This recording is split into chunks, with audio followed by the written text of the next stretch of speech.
പണ്ട് കണ്ണൂരിലെ കോലോത്തിരി രാജാവ് പോർച്ചുഗീസുകാരുടെ കയ്യിൽ നിന്ന് കശുമാവ് വാങ്ങി കുന്നിൻ പ്രദേശങ്ങളിൽ നട്ടു. കശുമാവ് ചുറ്റിലുമുള്ള മണ്ണിൽ നിന്നും അധികം പോഷകങ്ങൾ വലിച്ചെടുത്ത് മറ്റ് സസ്യങ്ങളെ ഇല്ലാതെയാക്കി. അതൊരു മൊട്ടക്കുന്ന് നിറഞ്ഞ പ്രദേശമായി മാറി. മൊട്ടക്കുന്നുകളുടെ ഊര് അഥവാ മട്ടന്നൂരാണ് ആ സ്ഥലം. മട്ടന്നൂർ എവിടെ നിൽക്കട്ടെ, നമ്മുടെ വിഷയം ഡൈനോസറും ഉൽക്കാപതനവുമാണല്ലോ. അതിലേക്ക് വരാം. ഞാൻ മുമ്പൊരു വീഡിയോ ചെയ്തപ്പോൾ ഒരു കാര്യം പറഞ്ഞിരുന്നു. ഡൈനോസറുകളെ കൊന്നൊടുക്കിയ ആസ്ട്രോയിഡ് ഇടി നടന്നപ്പോൾ ആസ്ട്രോയിഡിന്റെ കൂടെ വന്ന പൊടി ഭൂമിയെ മുഴുവനായി മൂടി സൂര്യപ്രകാശത്തെ തടഞ്ഞു നിർത്തി. അന്ന് സൂര്യപ്രകാശം കിട്ടാതെ ഭൂമിയിലെ എല്ലാ സസ്യങ്ങളും ഇല്ലാതെയാവേണ്ടതായിരുന്നു. എന്നാൽ ഇടി നടക്കുന്നതിന് 2 കോടി വർഷം മുമ്പേ ഭൂമിയിലൊരു പുതിയ ആവാസ വ്യവസ്ഥ രൂപപ്പെട്ടിരുന്നു. സൂര്യപ്രകാശം ഇല്ലാതെ ജീവിക്കുവാൻ പറ്റുന്ന സസ്യങ്ങളിൽ നിന്ന് തുടങ്ങുന്ന ഒരു ആവാസ വ്യവസ്ഥ. സംഭവം പറഞ്ഞുതരാം. സ്ഥിരമായി കാട്ടുതീയും അഗ്നിപർവ്വത സ്ഫോടനവും ഉണ്ടാവുന്ന പ്രദേശങ്ങളിൽ ജീവിക്കുവാൻ പരിണാമപ്പെട്ട ചെടികൾ എന്തോ ഒരു കാരണം കൊണ്ട് ഭൂമി മുഴുവൻ പടരുകയായിരുന്നു.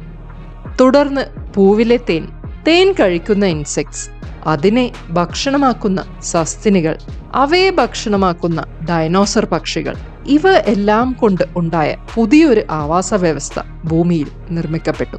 പിന്നീട് ആസ്ട്രോയിഡ് വന്ന് ഇടിച്ച് ഭൂമിയിലുണ്ടായ സൂര്യവെളിച്ചം കുറഞ്ഞ തീവ്രമായ ആ കാലഘട്ടത്തെ ഈ ജീവികൾ അതിജീവിച്ചു. ഈ അത്ഭുതം എങ്ങനെയാണ് ഭൂമിയിൽ നടന്നത്? അതിനെക്കുറിച്ചാണ് ഇന്നത്തെ വീഡിയോ. 25 കോടി മുതൽ 14 കോടി വരെയുള്ള കാലത്ത് ജീവിച്ച ഡൈനോസറുകളൊന്നും പുല്ല് കണ്ടിട്ടില്ല. 14 കോടി വർഷം മുമ്പുള്ള കാലത്താണ് ലോകത്തിൽ ആദ്യമായി പുല്ല് പ്രത്യക്ഷപ്പെടുന്നത്. അതും വളരെ അപൂർവമായി മാത്രമേ ഭൂമിയിലെന്ന് പുല്ലുണ്ടായിരുന്നുള്ളൂ. എന്നാൽ പിന്നീട് പെട്ടെന്നായിരുന്നു പുല്ലുകൾ ഭൂമി മുഴുവൻ പടരുവാൻ തുടങ്ങിയത്. ഒറ്റയടിക്ക് 200% വരെ വളർച്ചയുണ്ടായി. അതിന് കാരണം എന്താണെന്ന് അറിയാമോ? കാട്ടുതീ തന്നെ.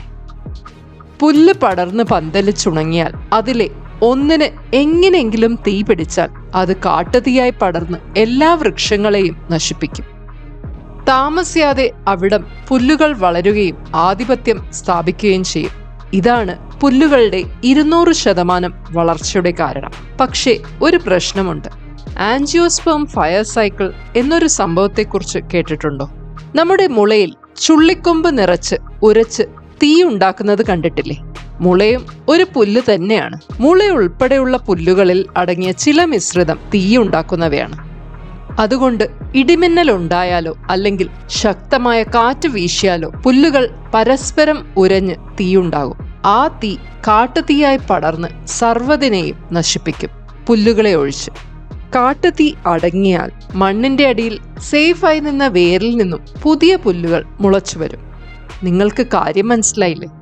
കാട്ടുതീ യാദൃശ്ചികമായി ഉണ്ടാവുന്നതല്ല, പുല്ലുകൾ മനഃപൂർവ്വം ഉണ്ടാക്കുന്നതാണ്. വൻ വൃക്ഷങ്ങളെയെല്ലാം കത്തിച്ച് ഇല്ലാതെയാക്കി അവരുടെ സ്ഥലം പിടിച്ചെടുത്ത് വളരുവാൻ വേണ്ടി. അതിജീവനം.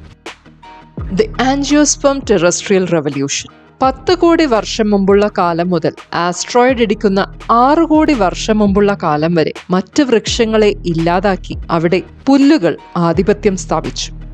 ഇതോടെ വലിയ വൃക്ഷങ്ങളെ ആശ്രയിച്ചു കഴിഞ്ഞിരുന്ന ഡൈനോസറുകളുടെ എണ്ണത്തിൽ കുറവ് വരികയും പുല്ലുകളെ കേന്ദ്രീകരിച്ചുള്ള പുതിയ ആവാസ വ്യവസ്ഥ ഭൂമിയിൽ ഉണ്ടാവുകയും ചെയ്തു.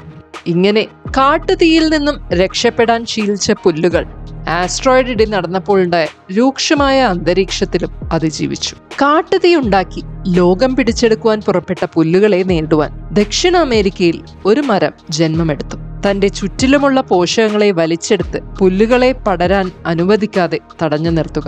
അതുവഴി കാട്ടുതീയെ തടയുക. കശുമാവ്.